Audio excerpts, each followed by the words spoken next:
So there's three measures of distance: actual distance, straight line distance, and time.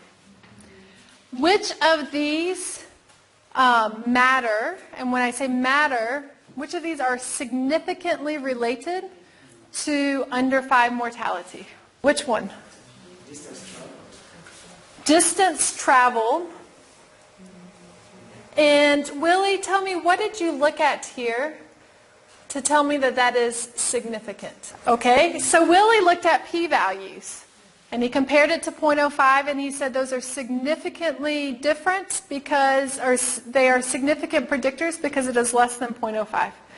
What else could Willie have looked at? There's 2 things you can look at for significance. So what else could Willie have looked at? The confidence interval, right? And he could have looked here and seen that the confidence intervals do not cover 1. Okay, there's multiple confidence intervals. Generally, if one of them does not cover 1, then the p-value will be significant, because that p-value is testing, are any of them significantly related to mortality.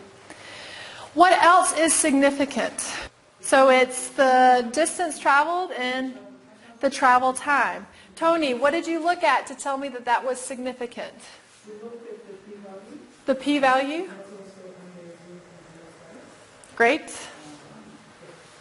And then you could also look at the confidence interval. This is a good example. Notice these 2 confidence intervals do not cover 1. This one does cover 1. And it's still significant. So this test is there any relationship, any significant relationship between time and mortality?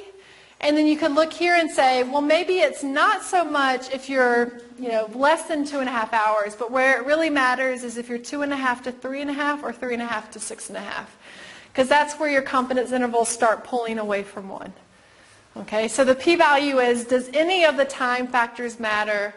If one of them matters, then it will be significant, and then this is looking category by category. But they both give you the same information in terms of significance. Now I want you to also note, it says adjusted, and down here it tells you what it adjusts for. So adjusted for wealth and education, or adjusted for wealth, education, mother's age, and parity. Why do they adjust? What does it mean to adjust?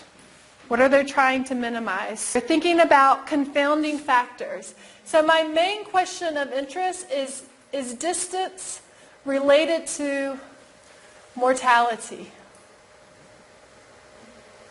The problem is there are all these other factors like wealth that might also be related to distance and mortality.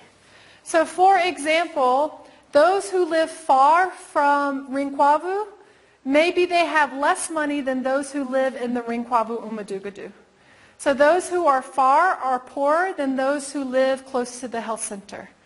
And we know that wealth is also related to mortality.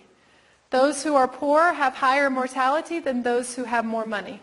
So if we do not control for this difference, if we do not control for wealth in the analysis, we will have confounding bias. So by adjusting, we control for that bias. Now remember, I told you no study is perfect, right? Not a single study in the world is perfect. And so this is a good chance for us to revisit some limitations. So if you go to page 7 of the paper, the authors present 4 limitations of their studies, of the study. The authors present 4 limitations of the study. What were the limitations? There were 4 limitations. Small sample size. What was the second limitation? They did not include children whose mothers had died, which is a type of what? It's a selection bias, and it's specifically survival bias, which is a type of selection bias.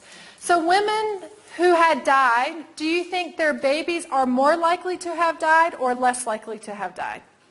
More likely to have died. And so they are missing out on children who have a high risk, right? And so that is a type of selection bias, or it is specifically survival bias. What was number 3? Misclassification of exposure status. So the way they got time is they took the distance and then they put it on top of a map and they tried to estimate how long did they think it would take them to walk from here to here. How long do you think it would take them to take a car from there to there? And they estimate these times, but it is possible it is not an accurate estimate of time. Maybe when they get to the road, they have to wait 30 minutes for the car. Maybe when they get in the car has to stop many times to pick up other people. So maybe the exposure estimates were not accurate estimates, which is a type of what kind of bias? It is a measurement bias. Maybe their measurement of exposure was not a good measurement. And then what was the final limitation? They didn't look at cause-specific mortality, and their point is that maybe distance matters for some diseases, but not for others. So they cannot look at cause-specific mortality because it's a difficult thing to measure and because their sample size is